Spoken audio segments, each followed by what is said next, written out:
Hello there, and welcome to the Ask Time Film Podcast, where we talk film, TV, games, and all that jazz like there's no tomorrow. This week, we are talking about the future Marvel 2021 projects. My name is Tom, and as Ooh, always, I am joined with my co-host John. How are you feeling edging towards the 1 year anniversary of the pod? bit weird, but it's been it's been too fast. Really, the year's just gone too fast. But Too fast, too furious.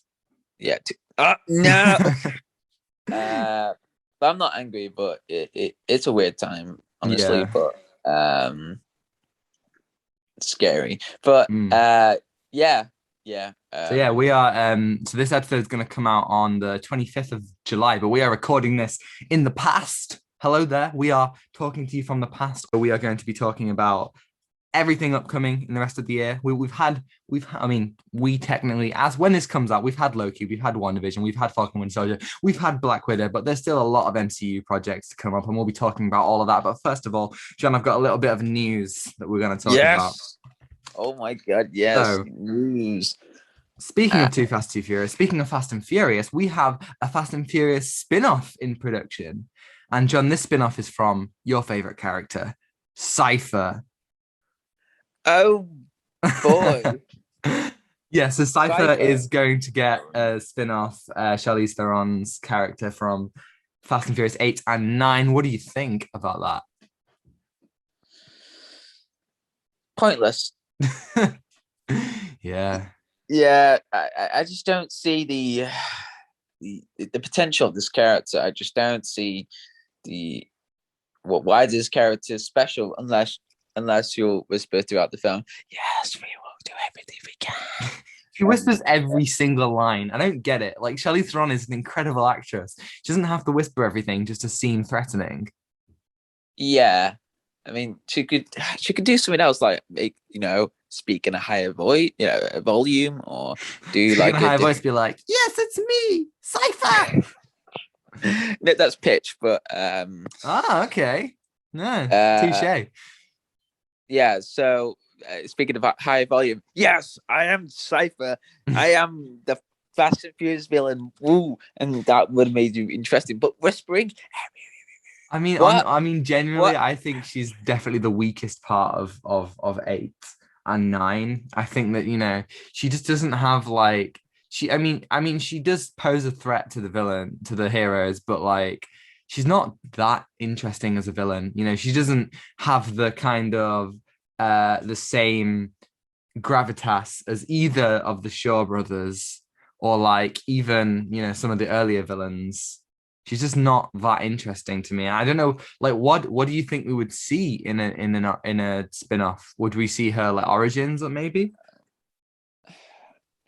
Well, I just don't know really, because if it's a spin-off, then no, wait, origin story. Would you be interested in the character, or would you in the background? I have no idea. Honestly, it's not a character I would not look deeply into. Yeah. Um, I mean, yeah, it's just go it's on. just one of those characters that that don't need a background, or Yeah, I really don't know what could a backstory add. She's already been established as a villain. It seems she will be the villain of Fast and Furious 10 and 11, or maybe just 10, because obviously she escapes the end of 9, or spoilers. So it's like I'm kind of skeptical about, I already don't really care about her, and she's been in 2 films. I don't see how her own film would suddenly make me think she's like this incredible villain or something. yeah, it's kind of a weird. I mean, wait, um, who created it? Was it she was in 8, right? Yes. So Yeah, yeah, yeah. who's directing this spin-off? Oh, we don't know yet. So all we know is that it's in production. No kind of like indication as to who's writing, directing, any of that. I think it was Vin Diesel who spoke about it on I think, but it's like here are the prospects that like people are thinking about doing a crossover with Jurassic World, thinking about doing a musical. You've got like an all-female led like spin-off with Letty and Ramsey and Mia and all that. The like seeing a Cipher spin-off is the last thing that I want on that list, the fact that we're getting a spin-off about her before we get the musical. It's like I want that musical. Yeah, I want a musical. I don't Great. want any else stupid. I mean, come on, who wants a Cypher spin-off unless there's one there's one guy in the cinema going, yeah, Cypher, woo! Who I got your we need T-shirt. another I got your weird car. yeah, we need another weird haircut. I mean, she's already had dreadlocks and Yeah. some Oh sort of no, like bowl no, cut. that one person's gonna follow every haircut style. In 8 she had that long one, and then in Yeah. in 9 she had like a really short one. Yeah, what's So next? She's gonna have uh, she's gonna rock up with an afro. uh no, imagine it's gonna be 80s. Oh, she has a mullet. Yeah. I'd take a mullet. Yeah, just yeah. Maybe Um, each time she has a different hair, she's a different personality. different head. Yeah, right. It's Wait, like it's the so controlling factor. oh my god. Wait, if that's the central character idea. Oh my god. It's like how Kevin Feige's power is stored in his baseball cap. It's like that, but it's stored in her hair. Oh. Yeah. Yeah. So I just don't know how I feel about it, man. It's just such a weird idea to have. Yeah, I agree. Yeah. Yeah, I can't get behind that. I really can't. I mean, I just I'm don't know. sure I'll watch it, but It, it's not I appealing to know me. it's for money. I know this film Yeah, isn't what going to isn't for be, money? but the Fast and Furious. It's about family, Tom. It's Oh, about it's family. all about family. Yeah, yeah, Indeed. So, indeed. our Yeah. second piece of news is actually some kind of nice little precursor before we start talking about the MCU stuff. Hugh Jackman he's been dropping some hints about Ooh. him possibly returning as Wolverine. No, So, no, yeah, right. wait, So on wait. his No. Instagram story, not only did he post a Boss Logic piece of art of Wolverine's arm with his claws out, but he also posted a picture of him and Mr. Feige himself. This a lot of people have kind of seen this as indicating that Hugh Jackman will be returning as Wolverine in the MCU. Obviously, he previously stated that he didn't want to come back, and that this was, he thought Logan was the perfect ending, which it definitely was. He's talked about how, he wanted to move on to different things and how he didn't want to do all the physical stuff. But now it's a lot of people are thinking that maybe he will come back. Maybe that Marvel money has got him thinking after the pandemic. What do you think about that? So that's a lot of hints right there, and it's so ooh. Okay, so if we think about the possibility of Hugh Jackman, Mm-hmm. I said Hugh it like, Jackman. yeah, I said unironically like that, The new like superhero, Hugh Jackman. like Hugh Jackman. So Hugh Jackman, he if he returns, Uh-huh.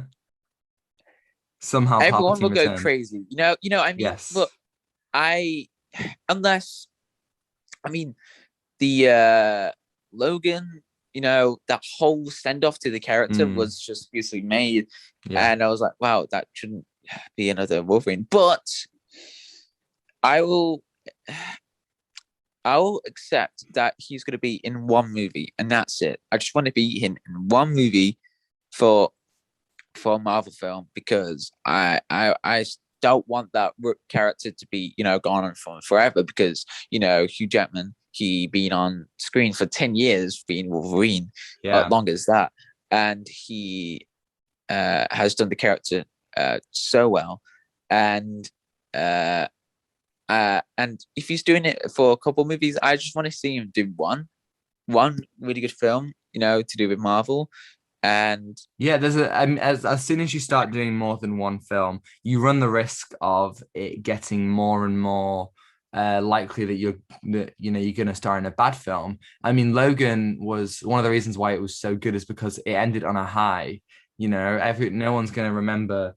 No, when you think of Hugh Jackman as Wolverine, you know, most people's first thought isn't about X-Men 3 or X-Men Apocalypse or X-Men Origins. Most people think about Logan because it was the perfect send-off. And if they then ruin that, by having him in loads of other films, whether that be he's some sort of variant and he's not the same Logan from that timeline, or whether they do, the same Logan coming into into the Marvel universe, or whether they just have it as a totally different thing. I think that, you run the risk of Hugh Jackman being remembered as Logan not as well as he is now. Yeah, if you look at Instagram, he's not. I think he's more focused on himself right now. He's enjoying life. Yeah. And he's Yeah. done, and he's doing some cool stuff. Obviously he did Great Showman, which is a huge hit. He's doing Reminiscence, which looks great. He's done some like more personal projects. That don't require him to get absolutely shredded every single time. Yeah, and he's doing a lot of things. He was dancing and touring, I think. Yeah, he had a show, didn't he? Yeah. Wow, it's just he's just doing everything really. So yeah, I mean, yeah, it's really cool. And he is perfect in the role, like as Logan. So it makes sense they wouldn't want to recast him because he's so good at what he did. Like he was good in even the bad X-Men films. He was great in them all. But there have been so many times that comic book characters have been cast and it's worked. Look how many Batman there have been, and so many of the Batman are really, really good. Like even like the latest Batman, Robert Pattinson. Everyone is getting so excited for him because they think they're going to be good, even though everyone loves Christian Bale and Michael Keaton, and a lot of people love Affleck.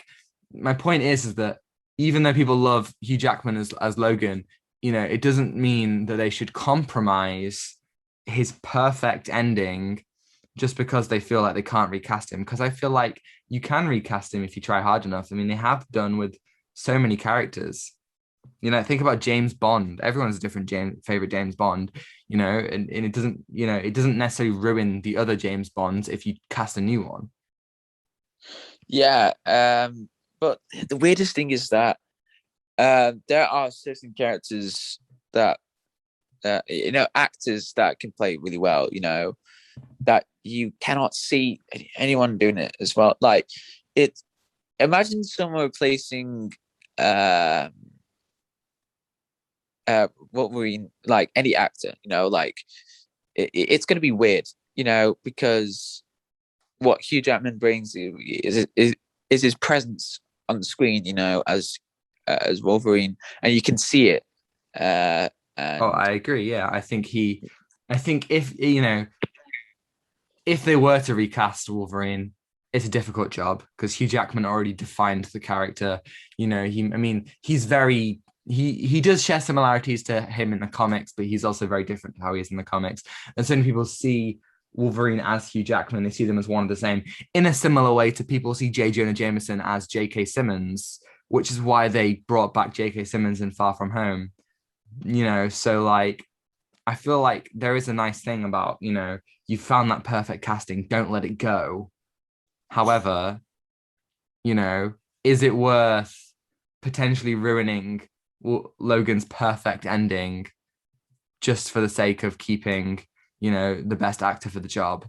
I'm not sure it is, That's a good question right there. Because I don't know because obviously one of the reasons why Logan was so good because it was R-rated.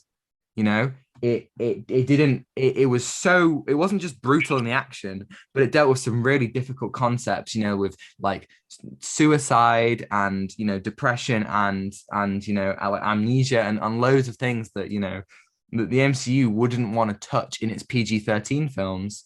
So, and I don't know if the MCU would be willing to do an R-rated Logan film, which is which is why the first one was so perfect. Yeah, yeah. It's just imagine just replacing. Yeah, that'd be weird. Too weird. Yeah, exactly. Yeah. Yeah. That's gonna be weird for unless he's already decided right now, and then yeah, Yeah, I I mean, don't know. there's nothing that we can do about it. If he's Yeah, decided, it's not like us saying that we don't want him back is going to change anything. However, if they yeah, do make another, I don't know what they plan. They haven't said what they plan, whether they want to do another X-Men film or whether he's going to be in the Multiverse of Madness or something like that. I would like another if they do another Logan film, another Wolverine film. I'd love to see them bring back James Mangold because I think two-thirds of the Wolverine was great. I mean, the final act of that film isn't, but like Logan's amazing. Two-thirds of the Wolverine's amazing. I think James Mangold really understands that character. yeah, yeah. I think James Mangold, improves and look back, okay, I can do something else with that character. Yeah. Yeah, And he takes it on a different level. I mean, if you see that massive uh improvement gap, from the Wolverine to Logan, you can see that astronomically high. It's just so what yeah, well, just like that, and you know, uh, yeah, yeah. yeah. It's just yeah. So Yeah, and James yeah, Mangold is working for Disney. He's doing Indiana Jones. So like he's already on their payroll. All they have to do is ask him, you know, like, do you want to do something? Do you want to do another Wolverine film and get him back? I don't see why not. yeah, yeah. I think he can do really well.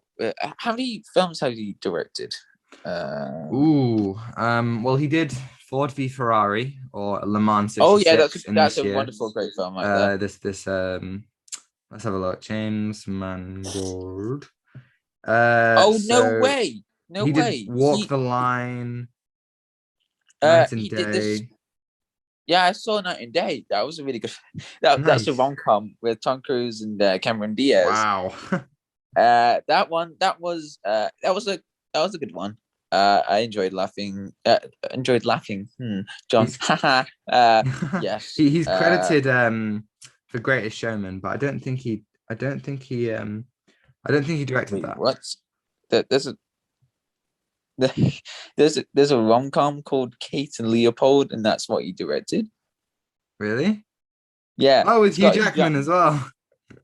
Brilliant. Hugh Jackman and Meg Oh Ryan. my god, it's got low And it's got ratings. and it's got Liev Schreiber who played Sabretooth in X-Men Origins.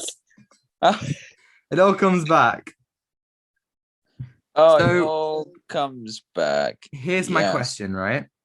If they're going to bring back Hugh Jackman as Wolverine, if this is happening, do you think they should also bring back other people from the X-Men franchise? For example, Patrick Stewart as Professor X, Ian McKellen as Magneto, you Mm, know, like Kelsey Grammer as Beast, some of the most beloved characters from those films. What do you think?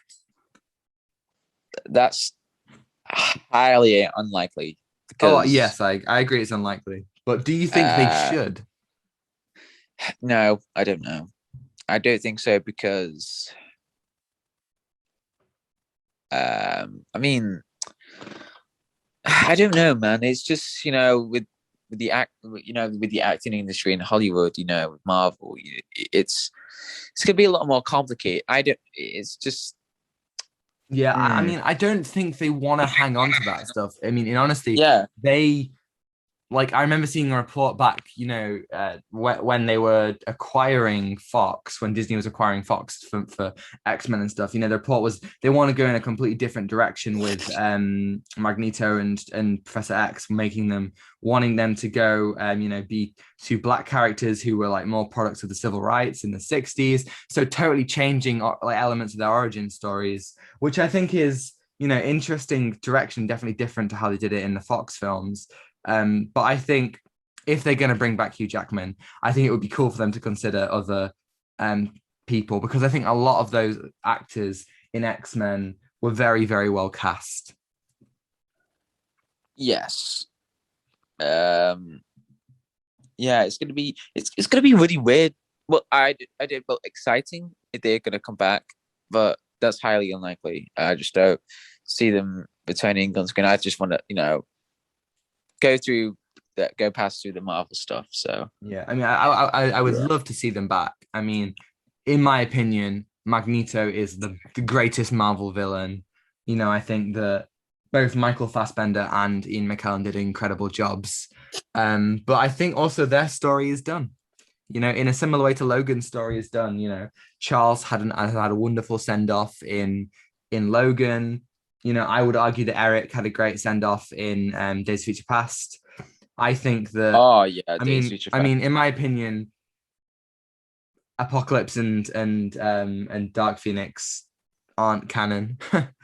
Then I'm not a huge fan of those films, but I still think that Magneto has a great story in Apocalypse, and I think that Yeah, yeah. those You can actors see. are consistently great in those roles. Yeah, And I'm sure I mean, it's Marvel, it's the MCU, such a big thing. They have so much money at their disposal. I think if they wanted them back, they could get them. You know, yeah, like, especially after yeah.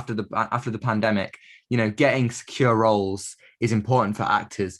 Christopher Eccleston, who played the Ninth Doctor, for years he didn't want to return to the role, but recently he returned to the role in an audio drama because, and he said this, that it was because he wanted, to get more money so he could, like, ensure, like, that, like, his kids are all right and stuff when he's gone.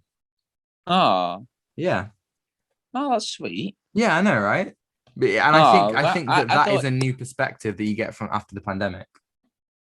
Oh wow, Mm. wow. That's yeah. I didn't expect that at all. Yeah. Yeah, yeah. Yeah. Imagine there's going to be like a massive, obviously, but there's going to be like a massive anniversary for Doctor Who, and Mm. Matt Smith comes back. Yeah. We are 2 years away from the 60th anniversary, and if Chris Chibnall is Oh, writing it, I am oh, going to be oh. very disappointed, because I don't care who they bring back. If they bring back, Smith, Tennant, Capaldi, Eccleston, even if they bring back some of the old ones like Davison, Baker, or McCoy, McGann, I don't care. Chibnall has proven himself that he cannot write Doctor Who, Um, in the way that Moffat or Davies could. So I'm worried yeah. about that. Weird thing is that now Doctor Who is in ruins right now. If you, Oh, oh yes, it yeah, is. yeah, because after what it's going through with Jodie Whittaker, with Hmm. the writer, with new Mm. actors, and Hmm. it's lost the spark now. I don't want to say this, but the show is dying. Yeah, I agree. I think that there's not long left until it's over, which is really frustrating. But that's what you get. Unless there's one person who has the vast knowledge and he comes down to BBC, goes, yes, I'll write it and I'll make it better. And he has the spark and go, yes, I have the spark. Stephen Moffat and Russell T Davies had a child, and that child was the savior of Doctor Who. Yeah, Stephen Moffat, he's doing something else, I think. Oh yeah, He's I think they've both moved on to some great stuff. yeah, he's doing shooting some stuff, I think. Stephen Nice. Moffat. Yeah. Very nice. Oh yeah, a project called Inside Man. Oh, cool. Yeah. Yeah. Uh, What was it that he wrote? Oh yeah, well, we were talking about it the other week. He wrote Tintin, didn't he? yes. Yeah, Yeah, he was and one of the writers Edgar on Wright that. as well. Yeah, Yeah. brilliant. Absolutely brilliant. Yeah, I love it. It's such a great piece of Yeah, you guys will hear us talk about Tintin on episode 50 when we talk about Suicide Squad 2016, which wouldn't have been out yet, but not one day. they're gonna enjoy that Oh yeah. time Oh yeah. listening to Tintin and everything. Uh, Right. Let's talk what we were about talking about? well, we were talking about Wolverine in the MCU, but we Oh, can let's power forward and talk more MCU with our main segment. Let's talk about what's upcoming in the MCU, shall we? yes. Let's talk about the new stuff in the MCU. Let's go. So we've already had 1 out of 4 films this year, and we've had 3 out of 6 shows. So let's talk about what's coming up for the MCU, shall we? Yes. So yeah. So there's going to be a lot of projects that are going to be shown in the future, and it's going to be interesting. But Agreed. I'm a bit skeptical because Hmm. the shows, Hmm. what we've seen, One Division. Uh, Yes. So yeah, we don't want to first of talk all, about that. disclaimer, spoilers for everything MCU. So if you haven't Everything seen, MCU. yeah, so if you haven't seen Black Widow or Loki or any of the stuff, and then there will be spoilers for that. And also disclaimer, at the time of recording, Loki episode 6 hasn't come out yet. So, we don't know whether Loki will drop the ball or not. I don't think it will, but it could. Hopefully not though. Okay. And so Yes. let's get started. The first thing that's coming out this year is What If. So this is like completely, like separate from like the main kind of MCU um chronology. And Chronological. animated show, which is completely, like just exploring just the weird and wacky, it's non-canon, I assume. Do you think this show is going to be testing the waters for future projects? Now, obviously, they're doing Marvel Zombies and they're doing a couple of like interesting, like different things. Do you think that they're doing this to see whether people will like them so they will do them in the future? Or do you think this is going to be a one-off thing that they won't expand upon? That's that. Yeah, maybe, but I think it would attract people, and then I think Marvel will worry about, oh no, if whether there's going to be a one-off. But what we've seen, like One Division, Falcon and Winter Soldier, but there will be more Falcon and Winter Soldier stuff, right? Because it's got a high praise. Well, there's going to be Captain America 4, which is written by Yes. Malcolm Spellman, who wrote Captain America, Falcon and Winter Soldier. So that's kind of like the extent. I don't know if there's going to be a season 2, whether it'll be Captain America and the White Wolf or something. I don't know if there's going to be a season 2 of One Division, Yeah. or apparently there's rumors they're going to do a Loki season 2, but definitely not this year. Yeah. Yeah. So it's going to be interesting to see what's going to happen with that Mm. as well. So Yeah, yeah. I think in terms of what if, this is the kind of stuff that they could explore in Doctor Strange 2, obviously coming out in 2022. I don't know when, May maybe. But obviously, like I feel like Multiverse of Madness is the right time to be, the right place to be exploring some of these variants, some of these are alternate timelines that are happening. This is exactly, the kind of thing that Loki has been exploring. And I think that, what if can just be cool and funny and wacky. Yeah. Yeah. So it's going to be, yeah, it's going to be wacky. Yeah. Yeah. Yeah. Like Yeah. it doesn't like what I love about the prospect of it is that it doesn't need to be anything like anything too insane. It can just be, you know, like it can just be something that is totally like unrelated to anything else that they've done. It doesn't have to, link to the next big villain. It doesn't have to, worry too much about like what characters it kills or what it sets up. It can just be like, hey, literally, what if this happened? What if this happened? Do you think that because of what if we will now begin to see the Watcher in other MCU things going forward? Yeah. Well, we have seen the Watcher in Guardians of the Galaxy Vol. 2. I think that was the Yes. only character, that's the only thing we've seen. And I thought, oh, is he going to be a really important character throughout the universe and the films as well? But no, we haven't seen anything too special because Yeah. that would have been crazy if he was in Infinity War and Yeah. then Endgame. Yeah, And I was just thinking that. Imagine if we saw, there was like a huge battle and then it kind of like, you have the Watcher watching on. I feel like that would be like a really ominous and interesting thing. Like, like the idea that these people are just watching and, cannot interfere, which I think is a really, really interesting prospect. yeah, yeah, yeah. I think we need to focus on more the Watcher because he's a very mysterious character in Marvel Comics. I think, yeah, and he just watches everything. Like especially Mm. in Civil War, Yeah. he was there just looking at the Avengers like, yes, Yeah, it's very much a kind of like oh, oh no. I feel like there's a thing where it's like there's some sort of it's the Hobbit. In the Hobbit when like they have the Battle of the Five Armies and all the orcs arrive and the dwarves prepare for battle and yes, like the elves are like, no, we're not going to do anything. And Gandalf's like, what are you doing? Why aren't you helping? Like, you've got to like interfere. And then they do, and it's like a really cool moment. Or at least I remember it being a really cool moment when I was a kid. Like, I think the idea that they are just watching and that they can't even if it's Thanos destroying half the universe, they just have to sit there, or just stand there and just like take it all in.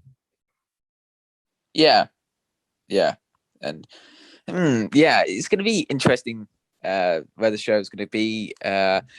Ooh, what if the show, is going to What connect if? with other? What if the show is going to connect with other Marvel future projects?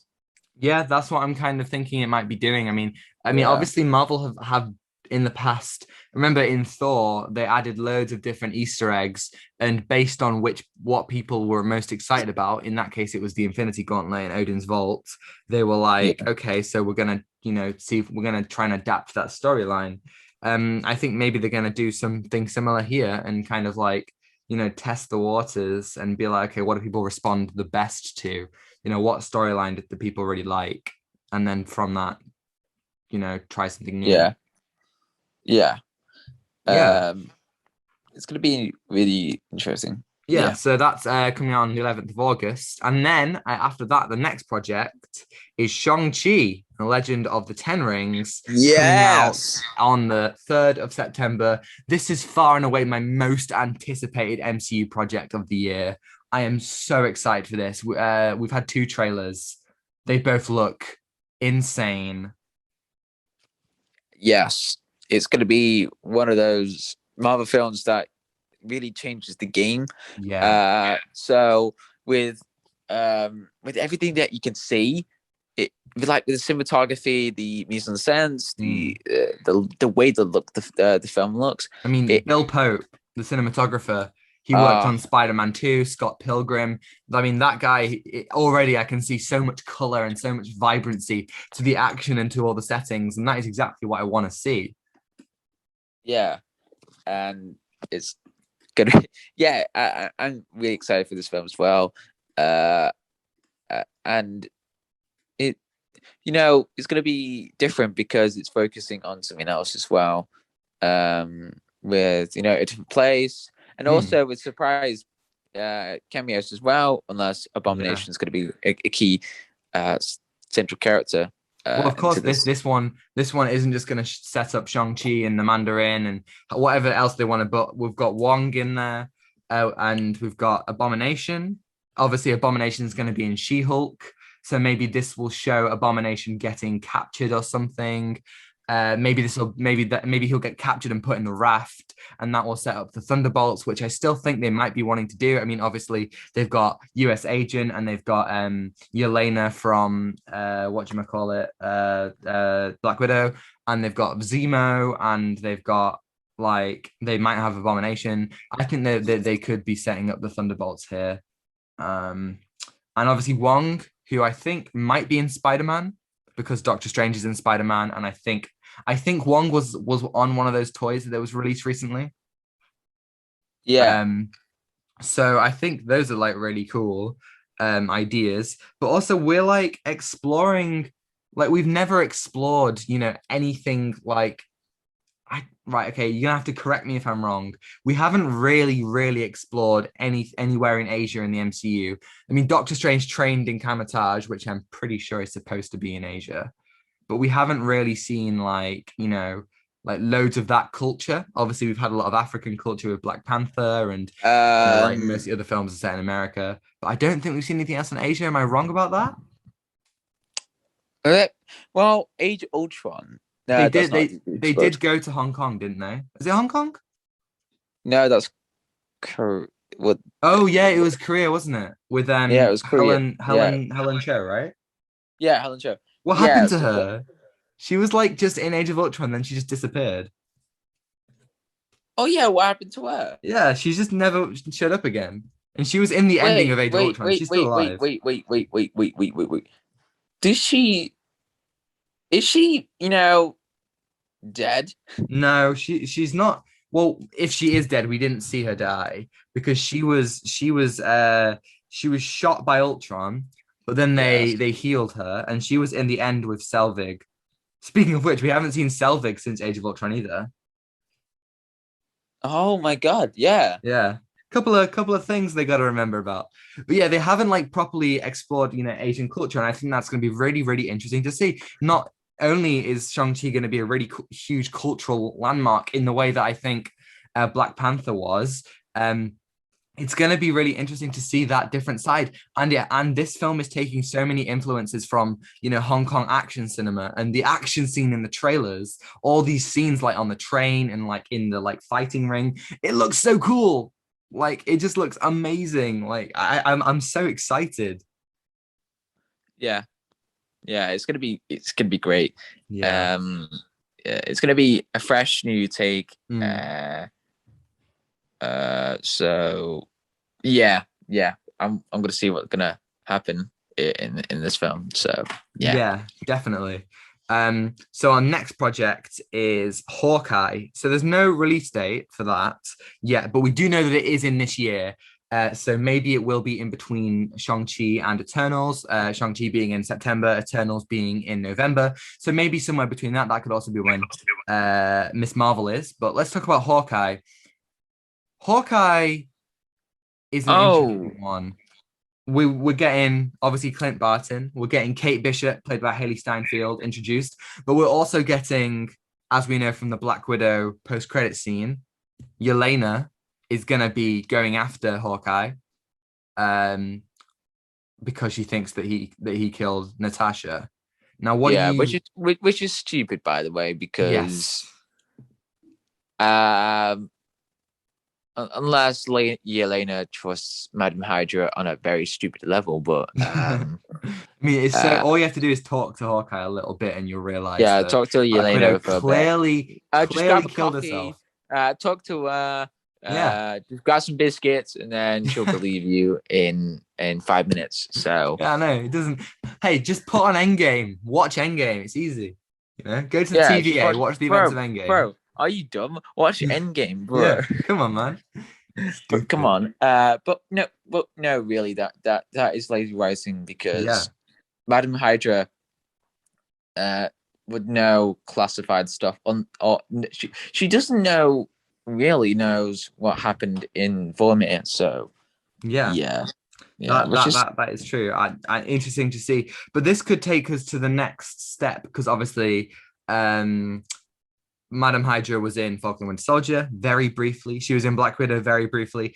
I wonder, will Hawkeye be the first MCU project to actually show Madam Hydra as a villain, understand what her motives are, like who she is, maybe? yeah, yeah. Yeah, So and we're also getting Kate Bishop as well. Again, a lot of people are saying that they're gonna be setting up the Young Avengers here.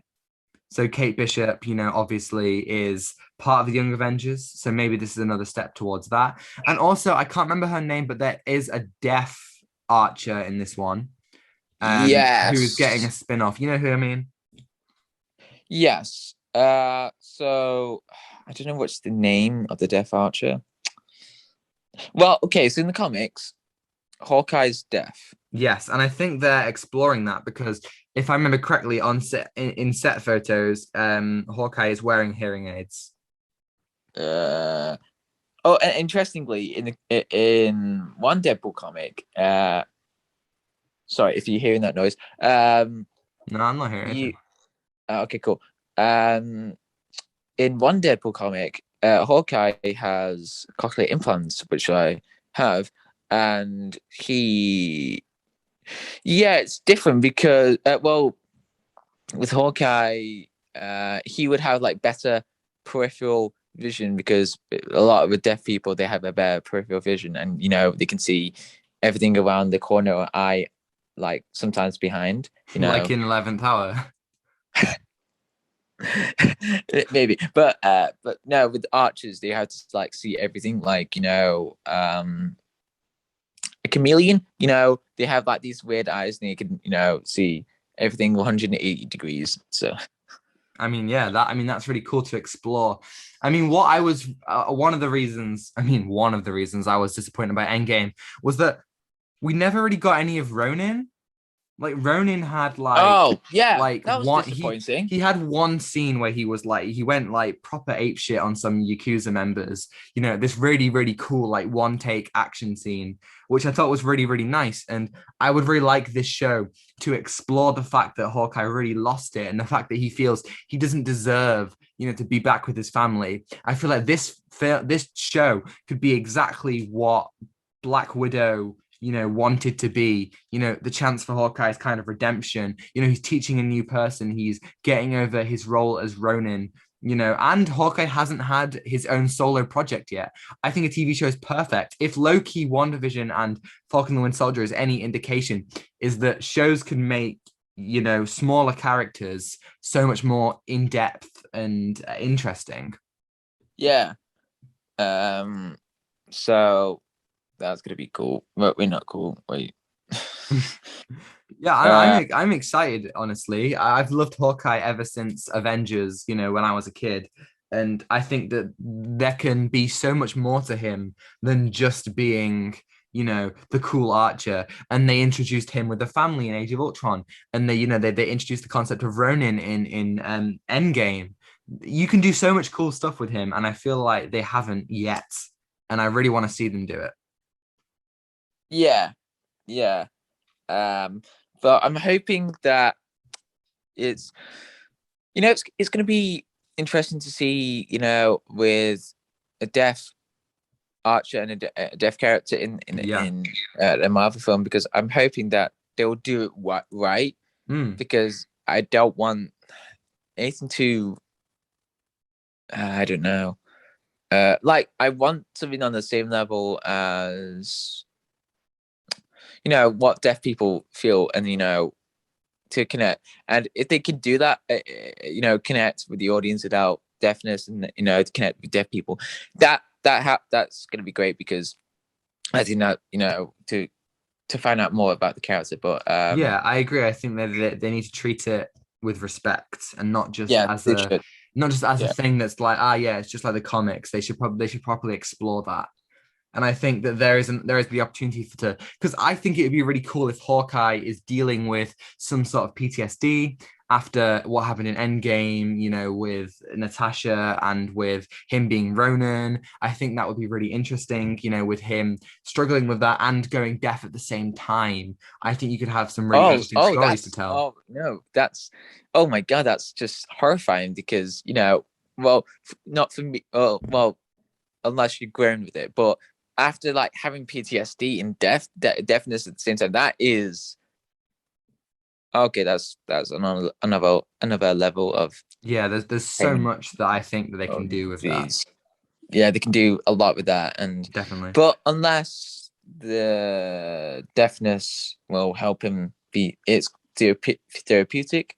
Well, sometimes that will help, but Yeah, I yeah, feel like he can learn, you know, that there are, you know, ways that it can help him, you know. yes, Doesn't it and to doesn't it doesn't control, just have to it doesn't just have to be something that holds him back. yeah, and don't think not that deafness will have that disadvantage, but gain that advantage, to open his mind more. You know what I mean? So Yes, yeah, definitely. Um, well, speaking of, you know, death heroes, the next one we've got is Eternals, in which there is a deaf hero, one of the Eternals. I can't remember. I don't remember any of their names, so like I won't know which one. But she was reading a book in the trailer, you know, portrayed by a deaf actress, and so yeah, that's another deaf piece of deaf representation. Eternals obviously is a huge one. We've got an amazing, amazing cast of loads of different people from all different walks of life, ages, you know, creeds, cultures, which is really cool. And obviously, Chloe Zhao just won Best yeah, Picture and Best Director at the Oscars for Nomadland, which is an amazing film. So absolutely great there. And maybe my favorite thing about the whole thing, so much of this is shot on location. She went to yeah, Kevin Feige and she shot loads of stuff on location and she showed it him and he was like, wow, okay, you can shoot on location. So much of this immediately this film isn't got the Marvel CGI on it. This isn't all filmed on a green screen. You know, it's not using the volume or something. It's actual locations, actual places. And I'm so excited to see this. yeah, yeah, and it looks amazing. It Uh, does. it just feels so natural and not oversaturated. And I feel like that the characters and background are going to be, important to this story. Mm. Is seeing what's happening throughout the Marvel history and how they gone to it and helping the Avengers fight against the Mad Titan because Yeah, that's as interesting. Like, what were they yeah, up to? yeah, yeah. Yeah, So definitely. I think that's always the danger. Like it's like Captain Marvel. They introduced Captain Marvel in the 90s and you know, I think the idea that she was fighting a bigger war outside of Earth, that makes sense. It makes sense she didn't come back to Earth until the last minute. However, you know, I feel like these guys have been on Earth for centuries. So I really am interested to see, you know, why. Um but I think the problem with this one for the MCU as a larger whole is this team has like 10 people on it, you know? That's a lot of people to introduce in one film, you know? Obviously, it can be done. Of course, it can. If you've ever seen Lord of the Rings, you'll know you can introduce more than 10 people in one film and it's fine, you know? But you're introducing a lot of people here. And, you know, I'm worried that they might struggle with that yeah, because different yeah, people with loads of different powers and different personalities and you know you want to bring big action set pieces, you know, and you know while also being able to explore the characters and maybe set up the future MCU. I don't know what the plot is of this one. yeah. It's different, because we haven't seen these characters in any of the films, Mm, and there's going to be an introduction to these characters as yeah, well, and with the whole premise of idea, these Eternals, and I don't think we have seen these characters. Well, I don't think I have seen these characters in the Marvel comics before. I no, mean, I am totally unfamiliar with them. yeah, because I think they're the old character, very, very, very, very old characters from the golden age of superheroes. Yeah. Uh, and one thing I didn't know, talking about the golden age, was that Final Crisis. So I found this. I found out this yesterday. So Final Crisis is linked back to a old story called New Gods, and it was Oh, Darkseid going against with other yeah. gods in that, and it was about to be a TV show, right?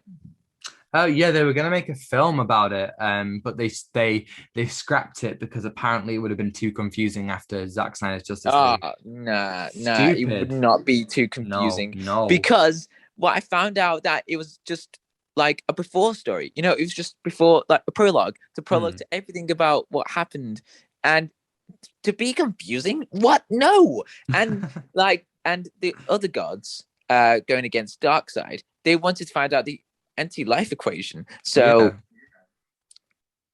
and that would have I been was like, cool. oh my god, why is Warner Brothers that stupid? Like they're not going to scrap this story, but they have now. But Yeah, I mean, with like the whole, yeah, just the whole it idea of like gods. Yeah, sorry. yeah, Yeah, well, it's interesting because the Eternals are celestial beings, so they're very similar to the New Gods in DC, and they are, like similar to people like Ego and Living Tribunal and stuff. I mean, maybe not as powerful as that, but like I think the idea, obviously, again, I don't know that much, but I think the idea is that they are celestial or like descendants from celestials, which I think is really interesting. yeah, um, Awesome. So yeah, our yeah. next It's gonna be one interesting. Yeah. is Yep. Next one. Miss Marvel, right? So again, Eternals is in November. No release date for Miss Marvel, but we do know it's this year. We've had a little bit of footage, just a little bit. But this is interesting again. I mean, this is once again, you've got a totally different perspective on the MCU from the perspective of a child. We haven't really seen a child this young. She must be like what, four, maybe 13, 14. We haven't, obviously we've had Spider-Man, but the idea of this one is that she's like, so far below all the other characters, the Avengers. I mean, Spider-Man from straight away from his introduction, he was fighting alongside Avengers, but Miss Marvel isn't having that. As I believe it, she's Muslim, so they're gonna, explore a bit of that Islamic culture, which I think is again really cool. I mean, Phase 4, it looks like Phase 4 is going to be really diving into the representation, which I think is awesome. And yeah, I think that Miss Marvel, similar to Shazam in DC, Miss Marvel is going to be really interesting because it's that childlike perspective on everything. Yeah. So it's gonna be completely new because it's introducing Miss Marvel. Yeah. And wait, did we talk about like other Marvels coming in as well? So Well, yeah. like, I mean, in the Marvels is going to be Captain Marvel, Miss Marvel, and Monica Rambeau, who obviously was in WandaVision. So this show, could be a bit of more setup for the Marvels. yes, the Marvels. It's kind of a bit hard because in a lot of old DC comics, you've got um the Marvel family. Yeah, right. I mean, Captain Marvel, I mean, Shazam is Captain Marvel, which I think is really like confusing because you got Captain Marvel in Marvel and DC. We don't really know in Miss Marvel like who the villain's gonna be or any of that stuff. Um, but I like the idea, similar to Hawkeye, similar to Falcon the Winter Soldier. It's not world-ending stakes, it's a more personal conflict. What's going on isn't like the fate of the entire world. It's uh, I mean, presumably it's going to be, one kind of, person, fighting Miss Marvel and, you know, her having to deal with being a hero on that personal level, which is exactly what I like about the Spider-Man films. Well, particularly Homecoming, it's a small conflict. It's just Vulture trying to take some stuff, and Spider-Man learning to be a hero without the help of, the Avengers. And I like the idea that Miss Marvel will have to do that immediately. She's not going to start off with a leg up from Tony Stark. She's just going to have to start it immediately, without any help. Yeah, yeah, yeah. Um, yeah, I don't know what to think about that as well. But it's going to be uh intriguing to see where this is going. So Yeah, I mean, it's yeah, another setup for Young Avengers. I'm pretty sure Miss Marvel has been part of that in the comics. So, you know, if they are doing Young Avengers, that's a lot of people that they've got there that they are, kind of building up towards, with Kate Bishop and Kid Loki and Billy and Tommy and Isaiah Bradley's nephew or whoever that was, and Miss Marvel and Spider-Man and maybe even Pixie. I think her name's Pixie from Eternals. It seems like they are kind of leaning to that direction. yeah, mm. Yeah. I'm wondering where it's going to go. I don't know what to think about that, but yeah, Yeah, yeah. definitely. So our final one now is Spider-Man No Way Home coming out in Oh December. yes, We're, this. we're ever awaiting that trailer. Maybe when this podcast comes out, the trailer would have already happened. But right now we're just assuming, what we know is that probably we're going to be seeing Tobey Maguire again and Andrew Garfield and loads of the villains from those films, and Doctor Strange and loads of different things, loads of different parts for the third Spider-Man film. What are your thoughts? Well, we talked about this film numerous times. Yes. Back in many months ago, just a time before. I don't know what I'm going to talk about, but with this film, it has been highly anticipated by a lot of Marvel fans. Yeah, as you can see, Yes. Yes. we got people just like, give me the trailer, and you got other people just where's Tobey Maguire? And Yeah. just looking for them. And for me, I'm just sitting down, just watching the chaos unfold within the Marvel community because I, for one, don't really care for this film because it. I like Spider-Man. I love Spider-Man. He's one of the greatest superheroes I've seen. But this one, this really worries me a lot. This concerns me with this film because we got the Sinister Six. You've got the other three Spider-Man rumors. Those are rumors, Mm. and you've got the whole idea of the multiverse. So again, this does sound a pretty good idea, but it's going to be cluttered. That's the Mm. one thing I'm worried about. It's going to be cluttered. It's going to be a mess because you got these reprising characters, and these characters are going to have their arcs ruined. With Spider-Man's two dark arc. He had this whole character arc of being a monster, and he sacrificed himself Yeah. to destroy the machine. But no, he has returned back into Spider-Man No Way Home. Thank you, Marvel. Yes. And It's yes, so dangerous, like doing all this. Like you're right. The concept of seeing all these people back is so cool and so exciting. But you're also changing, so many cool character arcs, and really like, doing that for what? What's the point? What is this film gonna have to say? It feels like they're bringing these villains back just so they can do Sinister Six, and they're bringing back these characters just so that they can, you know, like if they're gonna do this, I need it to have a reason. I don't know if you know, but there's been a little bit of like plot synopsis online. Do you want to know, or do you want me to not say it? what synopsis? There's been like a little bit of like leaked plot synopses online. Do you want me to say it? Yeah, just say it. Just say it. I Okay, don't okay. care. So if anyone doesn't want to watch it, just skip ahead a minute or so. Right, So wait. yeah, Let's just wait for the viewers to to have time yeah. to skip. Do do do do. Do, do, do, do. Do, do, do. Do, do, do, do, do, do, do. Do, do, do, do, do, do, do, do, do. Okay, that's in it. Okay, you Okay, gonna. so Okay, okay, the stop. idea is Peter Parker goes to Doctor Strange, right? And he says, "Hey man, I want you to make everyone forget who I am." Doctor Strange is like, "Sure thing, bro."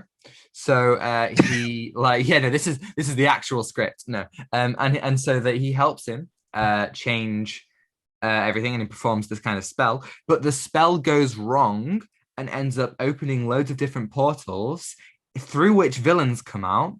And they're like, oh, the last thing I remember is being killed by Spider-Man. And they're all misremembering. So you've got Green Goblin and Doctor Octopus and I think Sandman and Electro and whoever. And the idea is that they all then go after Spider-Man and they can't and what they have to do to get to defeat them is get the other two Spider-Men out of their universes to help them. What do you think about that? Uh, I'm extremely worried about this film right now. Yeah. Well, I think we just predicted everything, but this is a rumor, so this is the leaked synopsis, but we don't know. But I don't know what to think about this. I'm I worried. don't want to see this, but it kind of sounds like it's not lazy writing. It's worrying, you know. It just feels like they are, so desperately trying to set up the multiverse, with Loki and with Doctor Strange, that they're like, oh, this is a perfect chance to bring back the old stuff. But like, as we literally said with Hugh Jackman coming back as Wolverine, once you touch the old stuff, you begin to, run the risk of ruining that. And so many people already hate the MCU Spider-Man. Why are you then gonna make these people even more angry and even more worried by bringing back the stuff that they love so much?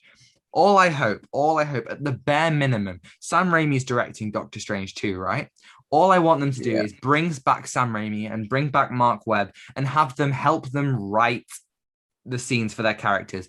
They did it in Infinity War and Endgame. James Gunn wrote the stuff for the Guardians of the Galaxy, because he understands them better than anyone else. So they should have Sam Raimi and Mark Webb come in to write scenes for Andrew Garfield and Tobey Maguire and all of their villains, because I think that makes sense. Yeah. I just hope that I'm excited to rewatch all the Spider-Man films. We're going to do it on the pod. We're going to talk about all 8 of the Spider-Man films. I'm excited for that, but I'm also worried. Yeah. The synopsis, it's I don't know why it sounds a bit lazy, to be honest. Because, oh my God, wait, what about Daredevil? Isn't he going to be in this? Yeah, right. Daredevil is also supposed to be in this. I don't know. I mean, I think it's a court thing. I don't know, but also they've got to that's a good point. They've also got to introduce Daredevil. It's too much. It's way too much. It's going to be difficult to juggle. It's going to be a massive and overwhelming experience to watch in the cinemas. Not in a good way, in a bad way, because you're bringing back the old characters, and that's going to be a huge risk unless they find a way to fix it. But it's stories like these have, unless the film is going to be longer, like 3 hours or something.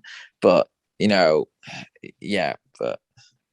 it sounds like Lord of the Rings, but all three films combined together in one film. Yeah, it really does. I just hope that they can take the, I mean, I think a 3-hour film would be, better. I just hope they can, do it justice, because I don't want a bad Spider-Man film. I don't want any of these films that we're talking about to be bad. And when it is, it's soul crushing, it's like they never made Amazing Spider-Man 3 or 4 because Amazing Spider-Man 2 wasn't that good. And it's a real shame, because I would have loved a good Amazing Spider-Man 2. I think the best thing this film can do is give us the perfect swan song for Andrew Garfield and Tobey Maguire's iterations of the character. Yeah. So what else to talk about? So we got the actors returning for the roles, and it's going to be a bit of a problem, seeing them, because I mean, it's not going to be like a bad problem, but with a certain time, like how would the I don't know, like how the actors fit back into the world of Spider-Man again? Because with them, back when the films were cancelled, they were so worried, weren't they? Hmm. Like Well, they were yeah, so they worried were a about. lot younger as well. Spider-Man Yeah, 3 was, over a decade ago, and Amazing Spider-Man 2 is coming up on a decade ago. So, yeah, it's been so long that it's, yeah, I'm kind of worried that it's going to be, they're not going to fit into the roles as well. yeah. And did the guy? Well, there was a rumor that Rhino was going to be in this film. Oh, I am the Rhino. Yes. Yeah, the Rhino. The best character in Uh, Amazing Spider-Man 2. Again, I do not want that. It sounds horrible.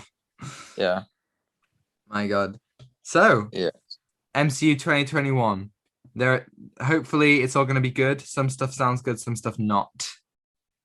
yeah. I'm worried, but hopefully it'll be good. Hopefully. Mm, yeah. Right. Let's now move on to weekly viewing. Have Uh, you have you watched anything, my friend? uh, Anything you've watched well, recently? I have watched episodes. Wait, I just Ooh, realized Rick and ooh, Morty. ooh. Oh yeah, we Yeah, didn't talk about. All right, yeah. Well, we'll talk. We can talk about episode 3 of Rick and Morty, yeah. which is going to be such a head fuck. Okay, yeah, go for it. Yeah. This one was so unexpected because it's Rick and Morty. Hmm. It's dark humor. It's a comedy. There's a lot of things in this film. In this, it's a lot to think about. But this episode, took a turn. And it was an emotional one. Mm. Because it follows on Morty falling in love with this character called Planetina, and Planetina, of course, is a knockoff version of Captain Planet, Yeah, and yeah, Don Cheadle's Captain Planet. and also the original TV show that came out Yeah, in the 90s. I'll turn you into a So fucking tree. yeah, but this one was more of a wholesome Planetina. I don't know, but she was a bit crazy in this one. But Yeah. yeah. So with this one, it was Morty. He wanted to have someone and fall in love with, and he felt like he was more loved than any other characters. Like with the what was that woman that she fell in love with? No, like many times he fell in love. Like the one in that episode, the vat of acid. They had that time uh Oh yeah. loop thing, Oh, that and was that was heartbreaking. that was so heartbreaking because he sacrificed everything. For his for his girlfriend. Yeah, I think, and they have been through everything, and the one thing that messes up is Jerry. Oh, Jerry. Oh, Oh yeah. That's so yeah. I think what was so cool about this episode 3 of season 5 was that it's more it focused than Morty. Yeah, yeah. it's more. My criticism of episode 1 was that they just kind of they did such a big thing with him and Jessica so soon. And I really like the idea of him, being so desperate for love that he, falls head first and, gets really Yeah. badly hurt. I mean, it was so beautifully done. And the song that they used, Oh it's a my song. god. It's a song called "I Am the Antichrist to You," and it was amazing. The ending with the flowers dying Oh my was god. it Yeah. was heartbreaking, and the fact that they didn't undercut that tension with a joke because at that age and at any age that kind of breakup and the realization that you are that you've fallen out of love is just soul crushing to you, and when someone has to leave you, it hurts. Yeah. And they perfectly illustrated that. You know. Well, Yeah. also And on the other it's side of that coin, they had the whole Rick and Summer thing, which I think was a really good way of showing the hubris that Rick had. yeah. Willing to exploit these apocalypses. Yeah, and the one thing that that made me laugh so hard was at the end. The credit scene. Oh my God, yeah. I can stop laughing. Like it was such like with the apocalypses that Rick goes through, and the last Yeah. one gets saved, and then the last planet, like Oh everyone no. was Oh God. everyone Oh, was together in a very sexual way, and then the next day he walks into the oh bakery no, and he's like, no. "Oh hey dad, hey son, the world was about to end yesterday, and Oh yeah, and then at the end he's like, "Happy birthday, by the way," and it's like, ooh, for that to oh, happen on oh. your birthday is ridiculous. Yeah, I mean, That is the funniest thing I've seen from the show, to be honest. I mean, honestly, like, I wasn't a huge fan of season 4, but Yeah, season but I'm 4. I'm happy to say Yeah, that season 5 so far is definitely a return to form for the show. yeah. And as we're recording this tomorrow, we're getting episode 4. Mm. So I think that's going to be really exciting. I'm hoping episode 4 will, continue maybe the story. Yeah, With yeah. I think we say that every week. I really want to know what happens next. I agree. yeah. And I feel like these episodes are showing a lot more character development than any season before. I mean, yeah, there is a lot of it in there, and I really appreciate that. What would And you? Sorry, go on. like Morty having more character development. I'm a bit worried right now because is this showing evil Morty? Ooh, maybe. I mean, Yeah, it's that possible. that is a theory, film theory. Yeah. Oh, I mean, yeah, that Uh, is. I mean, my favorite episode of the entire show is. I can't remember the name of it, but it's the one in the Citadel. With the cops and the Simple Ricks and Evil Morty becoming president. That is such an amazing episode, I think. agreed. Agreed. And I would love to see, and that was all the way back in season 2, the last time we saw Evil Morty. So I'd be really excited. Or was it season 3? Well, yeah, season 3. That was season 3. Yes, it might have If been you think season about 3. it, So yeah, I think that's I'd love to see where that goes next. But I appreciate that they don't need to they can provide good stories with good character development without it being part of the big overarching story. yeah, yeah. Yeah. So what would you Uh, give episode 3 out of 10, do you think? yeah. I'm gonna give it an 8 or 9. I would say 8, in my opinion, because I think the Summer and Rick stuff wasn't quite as strong. Yeah, but that last ending scene there, so I'll just give it an Yeah, 8. absolutely amazing. Sorry, Dad. Happy birthday, by the way. Uh, Mother's Yeah, in the back. amazing. Is mom mad at us with this thing? Yes. Oh, geez. Amazing. Absolutely Oh brilliant. my god, that is so funny. Yeah. Right. Tom, what have you watched?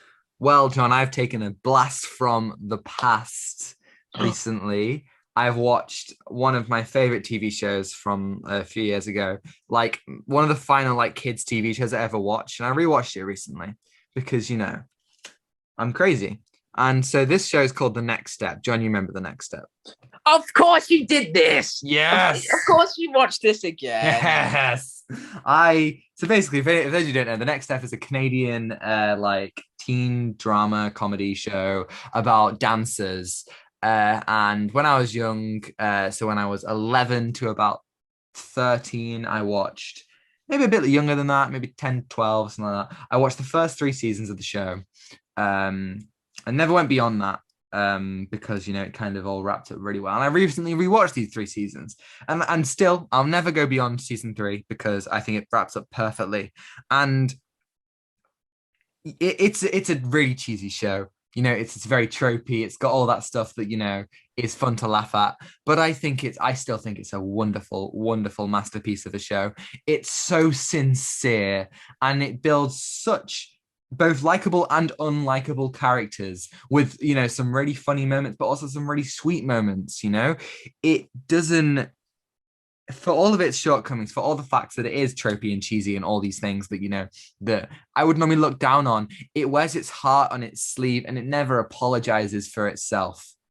It has such characters that are very really good to you can really relate to them and empathize with them really, really well. I think that is, the best part of the show is that you've got so many characters who are, hilarious, but have so much depth to them. They can explore some really difficult themes sometimes, with like divorce and, and work and, struggle and money and, relationships between, friends and boyfriends and girlfriends and siblings and friends and enemies and it's done in such a very very good way. The first season is about them going to regionals and they progress onto nationals and internationals and they keep the drama high, but also the dancing is great. There's some amazing songs there that they dance to, and I just love it. I can't not love it. Every single episode matters. There's no filler. The character building is awesome. And there are sometimes you think something's really stupid and goofy, and things are stupid and goofy sometimes. But especially in season 3, the stupid and goofy things become so important later on. The writing is so tight. I think it's amazing. I would say that season 3 is probably the worst season out of the 3, and season 1 is probably the best season out of the 3. But it's a show that I don't think ever gets less enjoyable. And obviously it's gone on until season 7, and I think maybe season 8's on the way. So it's still going, but I'll never watch past those 3 seasons because they end it on such a perfect note while also pondering the question of, what comes next. And, I literally finished watching it this morning. I just had to say how much I love it and how much it holds up. Maybe I'm blinded by nostalgia. I'm big enough to admit that. I probably am, in You fact, are. blinded. I am, yes, I definitely am blinded by nostalgia, but who cares? I think it's great. I really do. And I think, if you're of the age, if you're like, like 11 or 12 or something, then you'll really like it. And, I'm not about to recommend it to people our age, adults or, even people in their late teens. No, you're probably not going to enjoy it. But I think, if you watched it as a kid, you should go back because it is great. And I'm pretty sure you still really enjoy it because I really did. And I think it's great, man. I will not apologize. It's great. I know you watched it, John. Yeah. What did you think of it back in the day?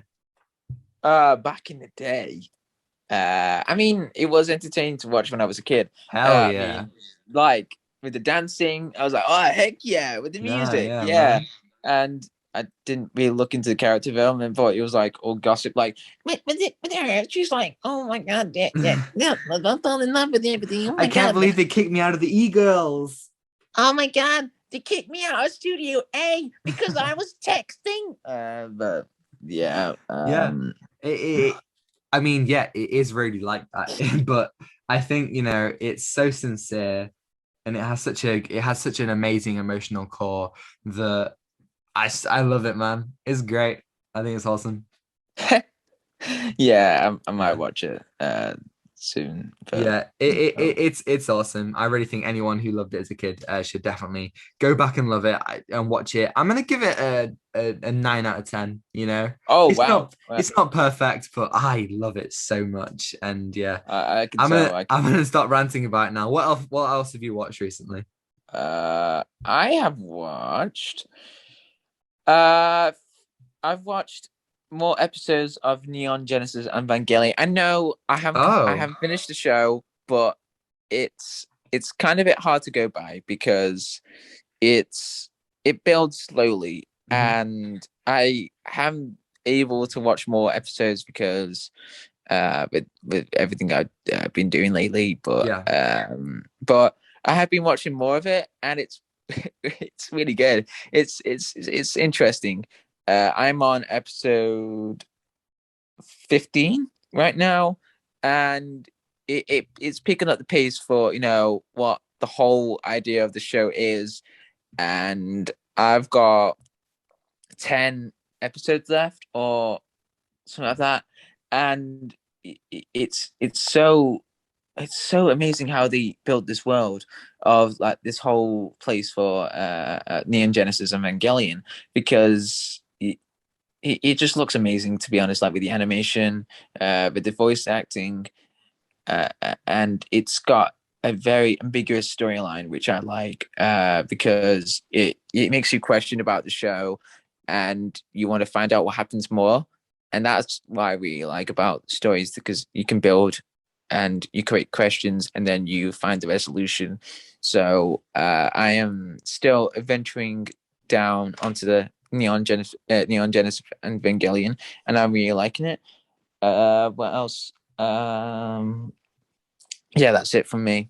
Brilliant. Yeah, Yeah, yeah, I'm glad you're still enjoying it. I've got one more thing that I want to talk about. So I've talked to this show. Well, no, I haven't. Well, I've talked about a similar kind of thing. I talked about Bo Burnham Inside recently, and about how much I love that. Obviously, Bo Burnham is a comedian. And another thing that I have watched many times over the years and really love, and I recently returned to, was a comedy special on Netflix called Russell Howard Recalibrate. Now, if anybody has ever watched like Russell Howard in anything, they'll know that he's a really funny guy.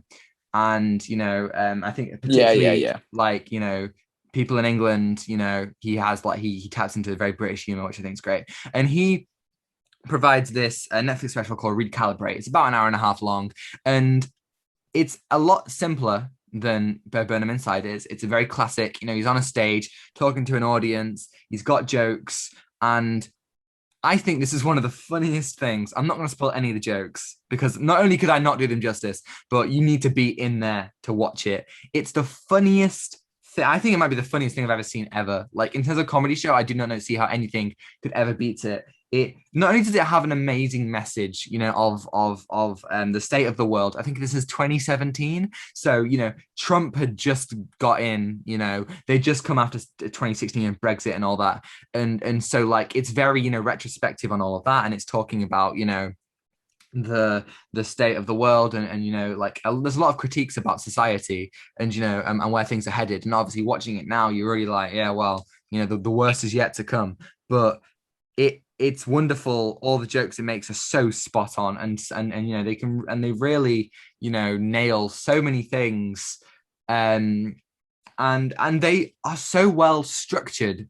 There will be incredible jokes that keep on popping up as a recurring motif throughout. It's not just like I'll say a joke and I'll move on. Each thing has a point and a purpose, and it all flows perfectly. And when you think a joke has got to its peak, he will make it even better by adding in another joke. And I think it's incredibly quotable. I first watched it in like 2018, and I've watched it so many times since, recently having watched it this year. And it is amazing. There's no other way I can say it. I just had to say that anybody who wants a good laugh, especially these days, go on Netflix and watch it, because it's absolutely hilarious. You will have such a good time with it. I can't think of like any higher praise than to say it's one of the funniest things I've ever watched. I'd give it a 10 out of 10 instantly. There's never a dull moment. It's so funny. John, you should totally watch it, and everyone listening, yeah, it's that good. Definitely go on Netflix What's if the you've got it and brand? watch What's the it. brand? Russell Howard. Oh, also Howard. Russell Oh, Howard, Recalibrate, yeah. uh, I okay. I got so many Russell. Uh, which one is it? The one I'm thinking of. Russell Brand is another comedian. He was in like he's in like Forgetting Sarah Marshall, and he was in Hop. He's in things. He's in things. I need to right. So Russell Howard. I might know the thing. I'm just struggling with names because Yeah. Russell Howard. Oh, him. Yeah. Yes, I watched this guy last year. I was watching all of his TV stuff in YouTube last year, and I loved it. He was such a he's hilarious. John, He's hilarious. watch Right, I need to watch Recalibrate. it. It's on I need to watch Netflix. it. It's hilarious. It's literally the funniest thing ever. Some of his jokes are absolutely like I don't know how he does it. They're incredible. So good. Um, so yeah, that's all I've watched this week. Shall we roll it out? Yes, good idea, chap. Good idea, my good Right, chum. yes, idea, chap. Oh no, the Americans know that we speak British reveal. Oh no. Oh Uh, no, we gotta get out of here, governor. oh, governor, come on, let's go. Right. So, yes. Now, thank you for listening for this week's episode. This episode will be in the future, and It will be you in the know, future. It's true. if we don't sound sad or yeah, because it's England, this is Italy, where everyone's Oh, talking it about it. is. It's the final. It's the football final today. Yeah, So so hope we win.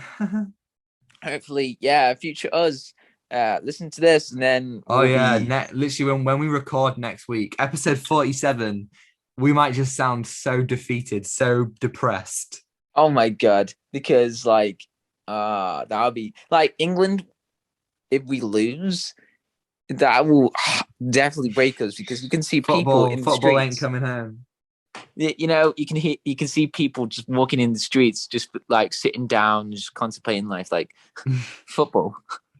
What is football? Crippling depression. Crippling depression. But honestly, it's a crazy time for football right now, because England Is hasn't won basically anything since 19. England hasn't been in a final of any football event since 1966 or whenever it Yeah. was. Yeah, amazing. But Oh my God, it's Order fun. 66. Oh my god. Good soldiers follow orders. Oh no. Yeah, and my parents, they were just being like, "Oh my god, we haven't. This is my first time in my lifetime seeing Yeah, this." it's the first I'm time like, in most people's lifetime. It's insane. yeah, It's insane. and it's going to be crazy. You're going to see people in the streets in Manchester, everywhere as well. You're going to see like people going, "Yes," just like it's like some Avengers Endgame, level Ah, type. yeah. Yeah, People are excited. Yeah, indeed. Um, yeah. so yeah, Yeah. go back to episode 47, and see whether we are just so depressed. Oh my god, guys. Welcome back to the episode. Today we've got John. Hey. I can't do it.